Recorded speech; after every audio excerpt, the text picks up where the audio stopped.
Yeah, you are the best, Frank. Yeah, Frank, you did a great job setting up this fire. Yeah, he's, I don't know. It's kind of my thing, you know. I just, it's my thing. Oh, it's nice. I just feel the smoke following me wherever I sit, though. Oh, yeah. I'll sit a bit further apart. I don't want to choke here. Well, it's nice to relax at the end of a long day. It's just a little smoke. It's not going to hurt anybody. No, I know. Smoke hurts. You know what? It makes things spooky, though.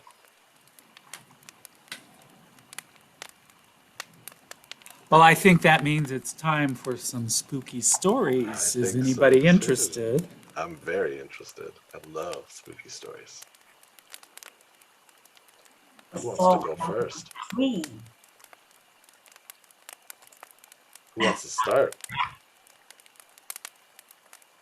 I mean, this reminds me of smell. I like the smell of burnt wood. It's not so common now. We have modern conditioning, plastic in our houses. But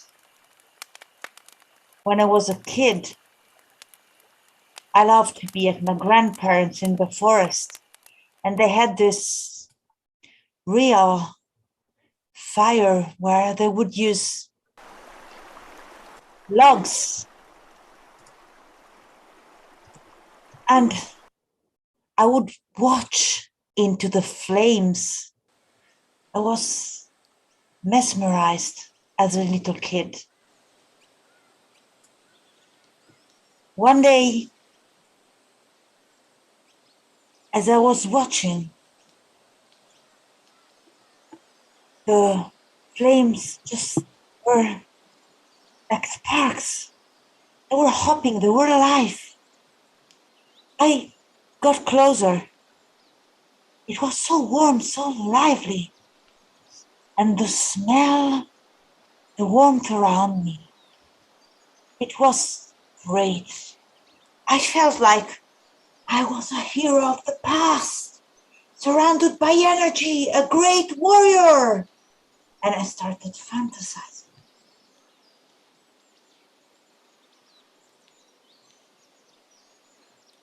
Marianne, Marianne. Where are you?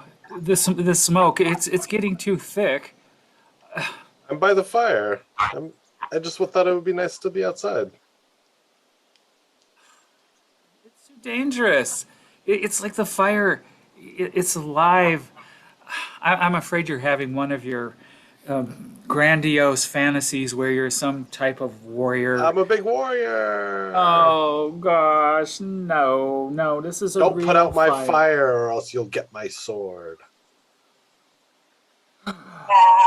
I really loved using heroic sentences.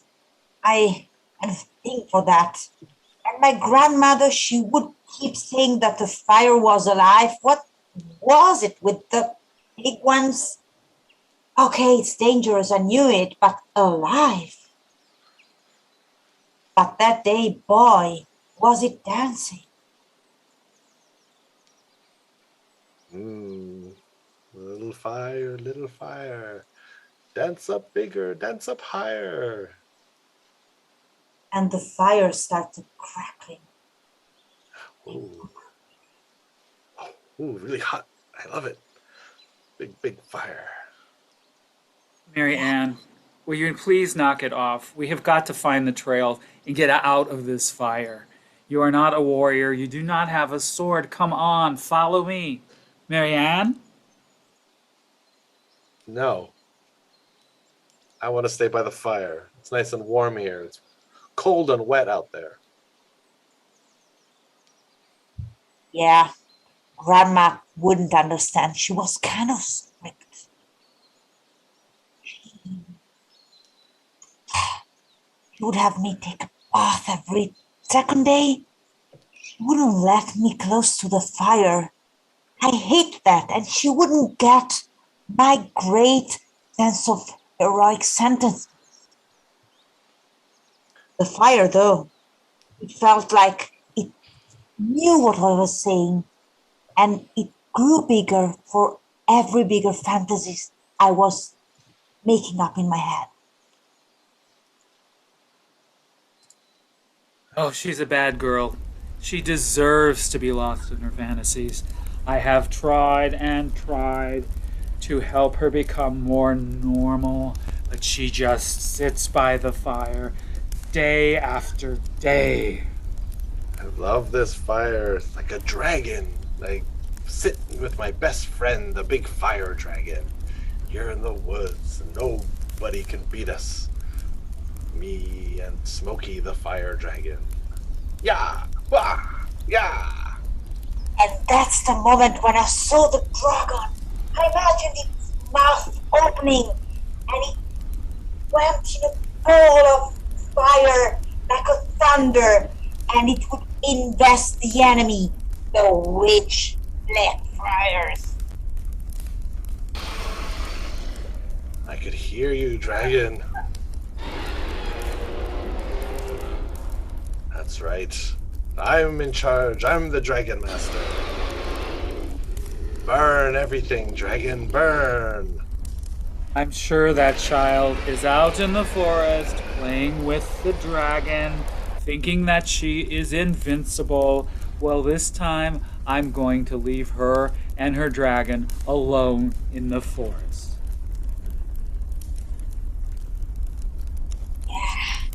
The dragon had one thought eye. The witch has disappeared. I'm here and I will just ride the dragon.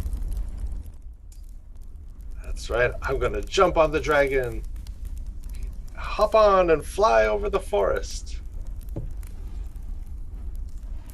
Oh, there she is. I see her over there sitting on that tree branch. When she does that, she usually thinks she's flying on the dragon.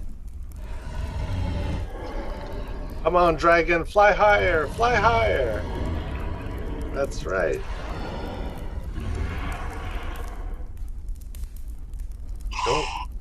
Don't eat grandma. I know you're hungry.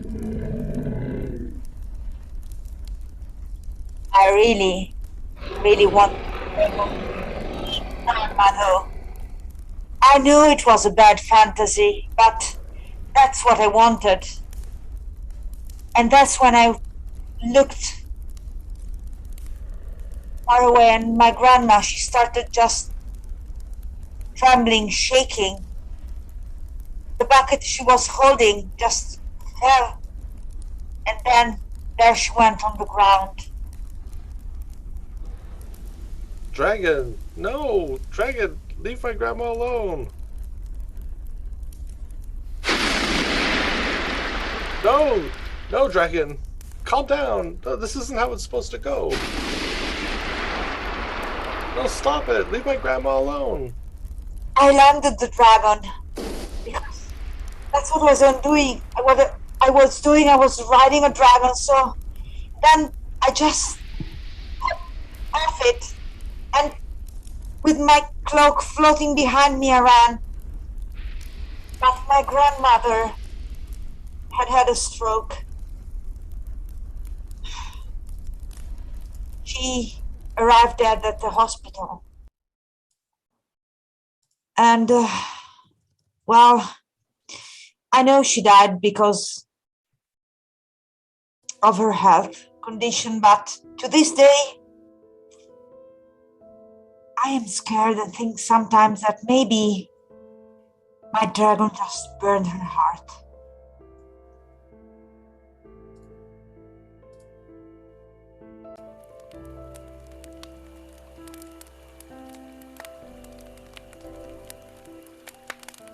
Wow.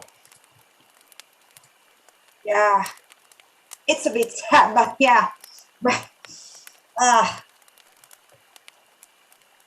and you? That was very spooky and sad. Yeah, Yeah. really, really sad. Wow. I've got chills. Okay, who else has a story here? We need another one. Okay, I've got one. It's about, well, you know what? I'm just going to go ahead and I'm going to tell it. Great. There was a large, old Victorian house at the end of the block. All the rooms were incredibly large. And Francis had the largest bedroom in the house with a walk in closet. And Francis loved to go into her closet and dig through all of her clothes and make up outfits. And she always had to have shoes that matched. And it was a big, beautiful closet in a large, large bedroom that had blue flowers on the wall and large yellow draperies. And she was just in that mood. She was going to try on outfits. She found a dress she liked. It was green. She needed some shoes to match. But she could only find one green shoe. Ah. Bad. Wait, let me. No. Wow. Hey, where's your twin? Let me check here at the bottom. This one is purple. I don't know. Hello, are you looking for a shoe?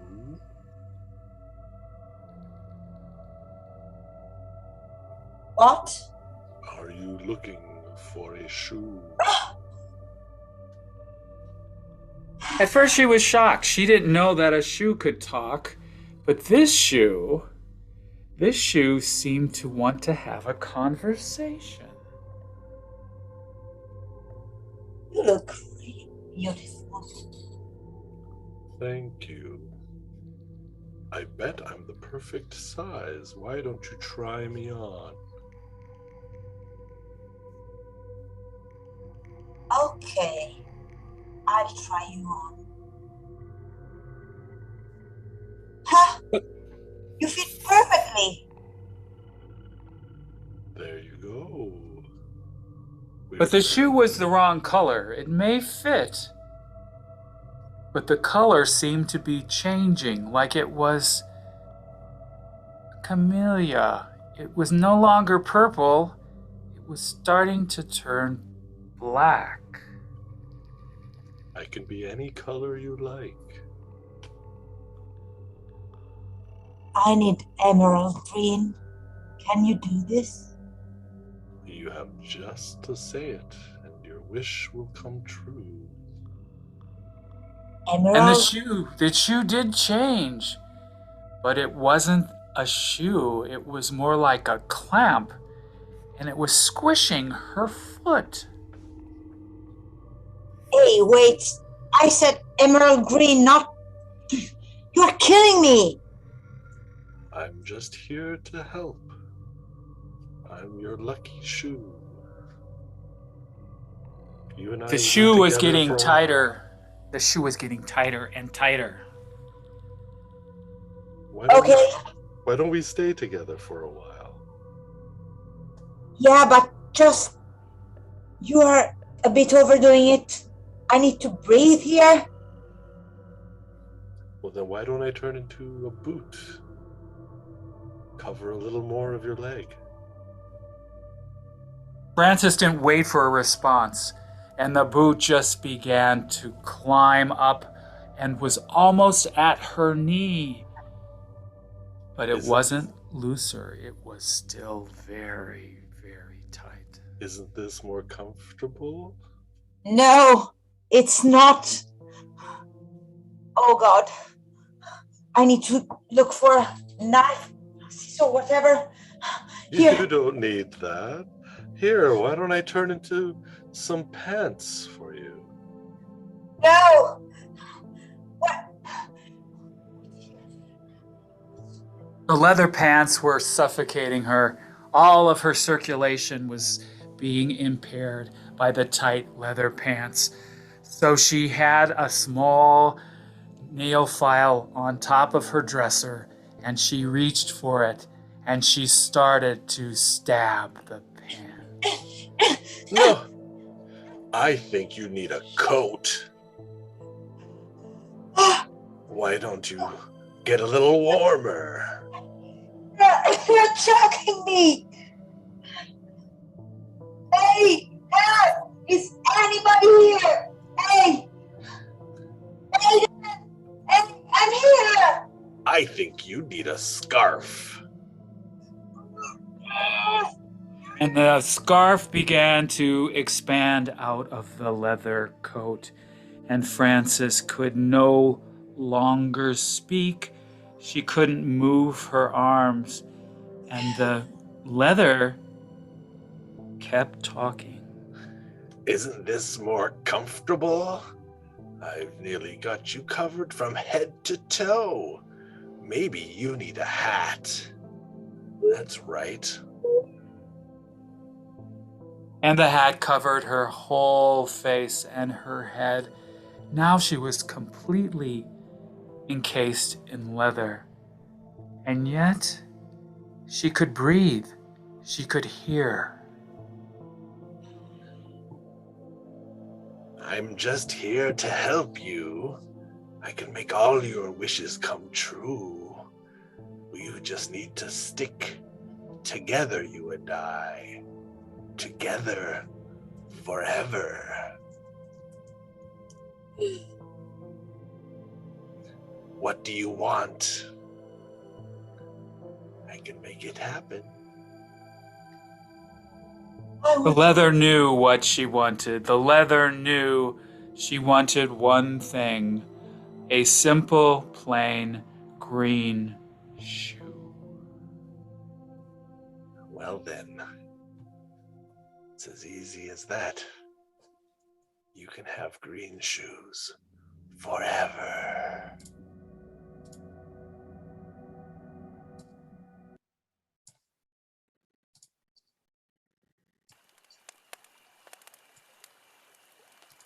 So, it wasn't horror, but I thought it was pretty good, Yeah, right? wow.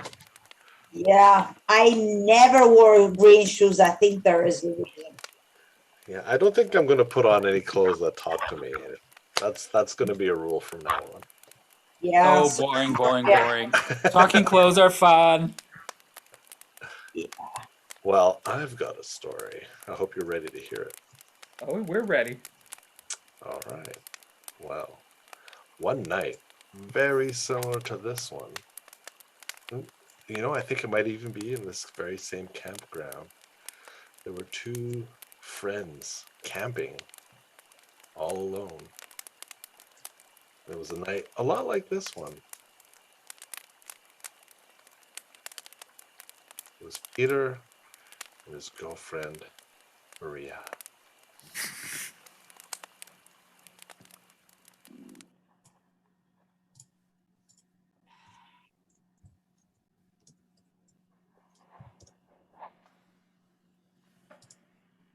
Peter, I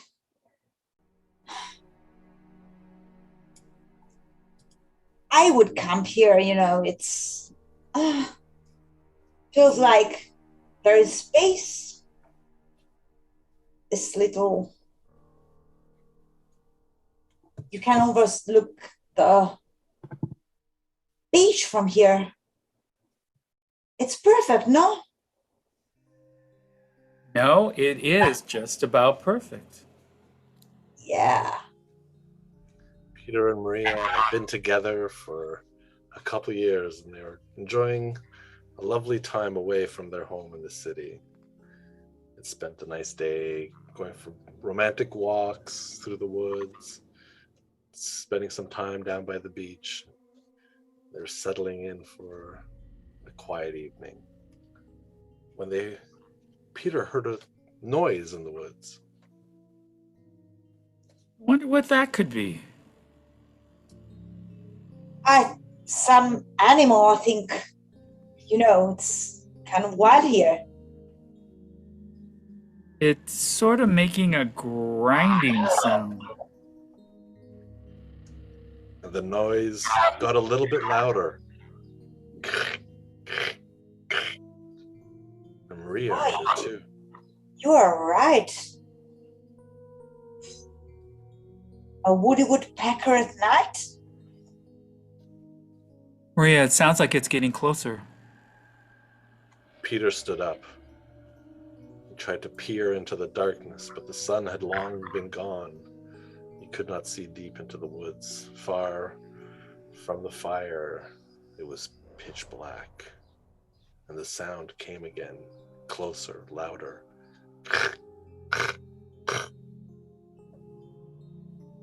Peter, wait. Don't go too far. I'm coming with you. No, Maria, you stay. Maria, stay by the fire. I'm just gonna go about 20 feet forward. Hello. I'll be right back. Peter crept out towards the edge of the forest. He faded from the light. Maria was alone by the fire. The sound seemed to come from all around Maria. She couldn't tell what direction it was in. Peter got far enough away that he disappeared from sight. Maria called to him. Peter! Peter! Peter! Hey! Hey, Peter! Peter! Maria! Maria, I hear you. Come out, come in, come out here. Okay, I'm coming. Maria wandered away from the safety of the fire, deeper into the woods, past a few bushes. She could faintly make out by the light of the stars Peter's silhouette. The streets of... Peter? Peter? Over here, Maria. Come on. Okay, do you have a torch or lamp, whatever? I can't see you. I'm right here. She could just make out in the distance Peter's silhouette. He was a little bit further away. And beyond him, the sound grinding away. Stop! Stop! Don't... Just wait for me. Peter's voice kept calling to her to follow. Maria, come on. Maria. Peter, stop! It's dangerous. Wait, stop. I'll catch up with you. Maria picked her way slowly through the forest. The bush was getting more and more dense. The trees were getting thicker. And she kept losing sight of Peter, but he kept coming into view and calling after her, beckoning her to follow him. This way, Maria. Maria, this way. Peter, stop it. You're scaring me.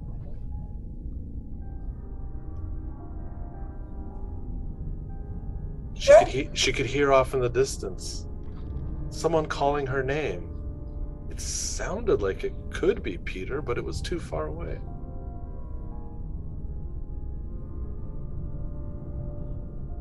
Just then she saw Peter's head pop out of the bush.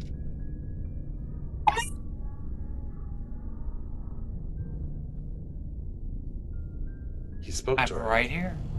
I'm right here. Come on now. Get away from that tree. Just come over here. You got me scared. Follow me. Follow me. Okay, give me your...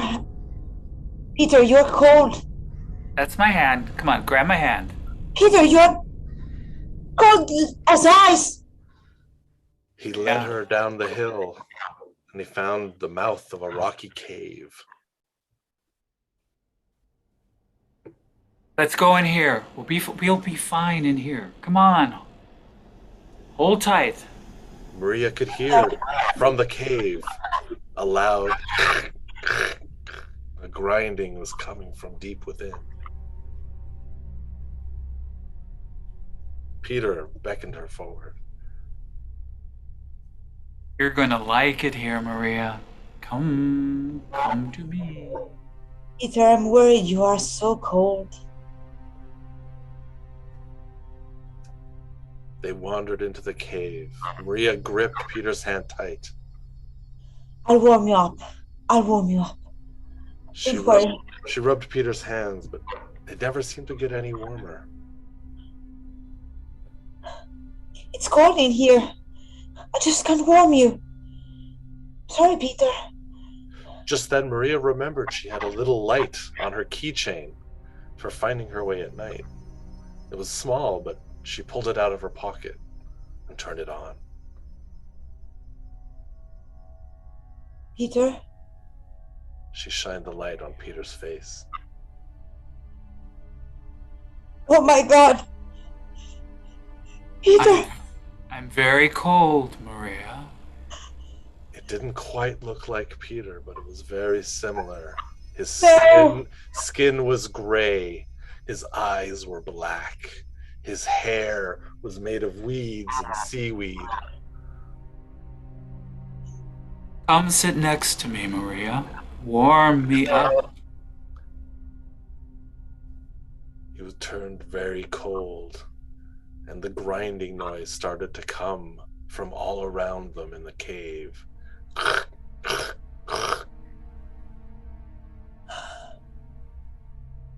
Maria tried to leave.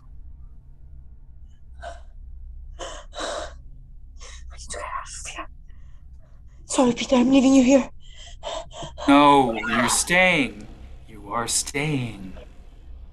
The grinding got louder, continuous, as the rock moved and shifted, closing the exit from the cave. Maria banged her hand against the rock wall, trying to escape. Someone please help us! No one can hear you, Maria. Relax. The walls got closer. The rock closed in around Maria. The sliding noise of rock against rock.